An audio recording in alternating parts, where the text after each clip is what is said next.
ഞാൻ എവിടെ നിൽക്കണ്ടേന്ന് പറഞ്ഞാൽ മതി. പ്രസിഡന്റ്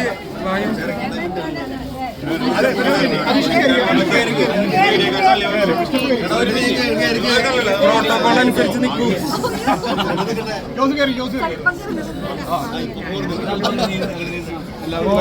പാർലം പഞ്ചായത്തിന്റെയും അതുപോലെ CPIM കോടന്നൂർ ലോക്കൽ കമ്മിറ്റിയുടെയും ഉപകാരം ഞങ്ങൾ ഈ നാടിന്റെ അഭിമാനമായ ടി അനീഷിനെ സമ്മാനിക്കുന്നു. നമ്മുടെ മലയാളക്കര ചർച്ച ചെയ്യുന്ന പേരാണ് ശ്രീമാൻ ടി എ അനീഷ്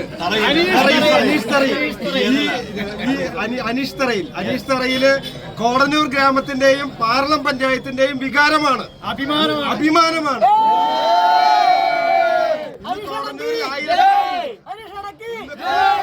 ഇന്ന് കോടന്നൂരിൽ ആയിരക്കണക്കിന് ആളുകളാണ് അനീഷിന് സ്വീകരണം നൽകാൻ എത്തിച്ചേർന്നിട്ടുള്ളത്. അത് ബിഗ് ബോസിനുള്ള ഒരു മുന്നറിയിപ്പാണ്.